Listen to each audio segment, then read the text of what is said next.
Sample laddu sample తీసుకుంటే అంటే చంద్రబాబు గారు అధికారంలోకి వచ్చిన రోజు, ప్రమాణ స్వీకారం చేసిన రోజు, ఈ సమయంలో జగన్మోహన్ రెడ్డి గారు ప్రభుత్వం ఎంపిక చేసిన కాంట్రాక్టరే ఇంకా సప్లై చేస్తున్నారు. ఆ రోజున తీసుకున్న శాంపుల్లో బయటపడ్డ విషయం ఏమిటంటే లడ్డూలు తయారు చేస్తున్న ఈ ఫ్యాట్లో ఈ అంశాలన్నీ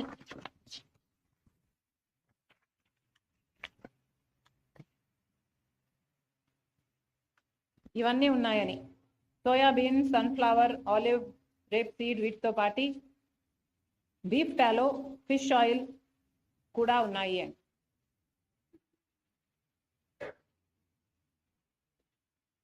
ఇంత పెద్ద విషయం కోట్ల మంది ప్రజలకు వాళ్ళ భక్తికి వాళ్ళ మనోభావాలకు సంబంధించిన విషయం, ఎంతో మంది సెంటిమెంట్స్ ఇమోషన్స్ కు ముడిపడిన విషయం. మన రాష్ట్రంలోనే కాదు మిగతా రాష్ట్రాల నుంచి కూడా ఇక్కడికి వస్తారు. దేశ విదేశాల నుంచి తిరుపతికి వచ్చే వాళ్ళు ఉన్నారు. శ్రద్ధ, భక్తి, శ్రద్ధలతో ఈ ప్రసాదం నిజంగానే కళ్ళకద్దుకొని తీసుకునే వాళ్ళు కోట్ల మంది ప్రజలు. అలాంటప్పుడు బీఫ్ టాలో, ఫిష్ ఆయిల్ కూడా ఉన్న ఈ పదార్థాలు కూడా ఉన్న లడ్డూని ప్రసాదంగా ఇస్తున్నారు అని చంద్రబాబు గారు నిన్న చెప్పడం జరిగింది. చంద్రబాబు గారిని అడుగుతున్నాం, చంద్రబాబు గారు ఇంత పెద్ద విషయాన్ని మీరు ఇంత సునాయాసంగా, ఇంత క్యాజువల్గా ఎలా తీసుకోగలిగారు? కోట్ల మంది ప్రజలకు వాళ్ళ మనోభావాలకు సంబంధించిన విషయం. ఈ విషయం మీరు కేవలం రాజకీయం చేయాలనుకున్నారా? కాబట్టే ఇంత సునాయాసంగా దాన్ని ఒక పాసింగ్ కమెంట్లా మీ 100 రోజులు సెలబ్రేషన్స్లో భాగంగా చెప్పారా? లేదు నిజంగానే చంద్రబాబు గారికి దీని సివియారిటీ ముందే తెలుసా? ముందే తెలిస్తే మరి ముందే ఎంక్వైరీ ఎందుకు వేయలేదు? ప్రజలకు ఎందుకు చెప్పలేదు?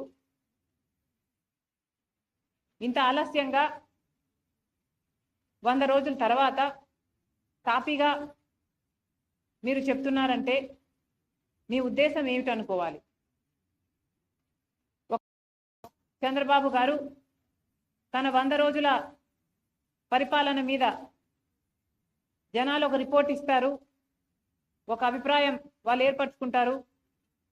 కాబట్టి తన వైఫల్యాలు కప్పిపుచ్చుకోవడానికి, వైసీపీ మీద బురద చల్లడానికి ఈ 100 రోజుల వెన్యూను ఎంచుకున్నారా?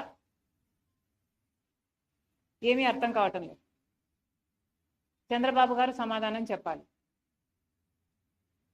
ఇంత పెద్ద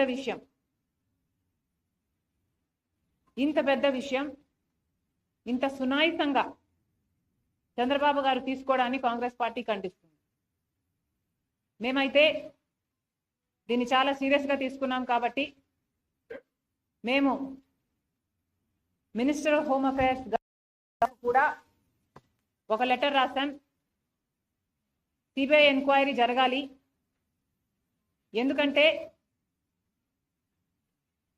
సిబిఐ ఎంక్వైరీ జరగకపోతే తప్పు ఎవరు చేశారు అని ఇంపార్షియల్గా ఒక ఎంక్వైరీ జరగకపోతే తప్పు ఎవరు చేశారు అన్న విషయం బయటికి రాదు.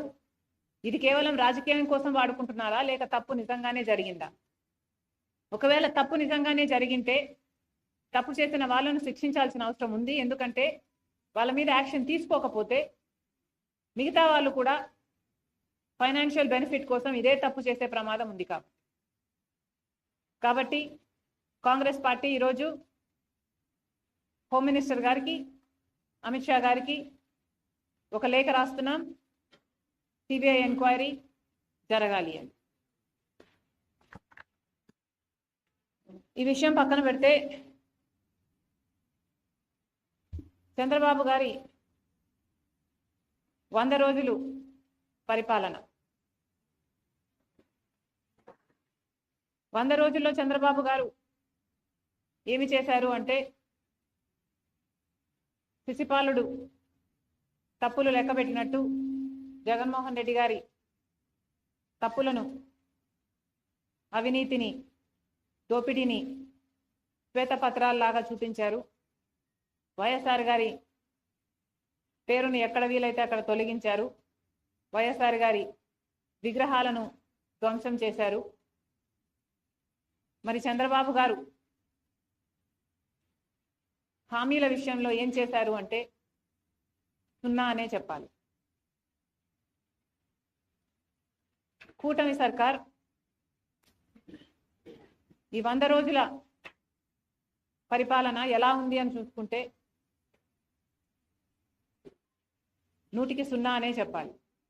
ఎందుకంటే వాళ్ళు అత్యధికంగా బ్యాంక్ చేసిన వాగ్దానాలు సూపర్ 6, చంద్రబాబు గారి సూపర్ 6.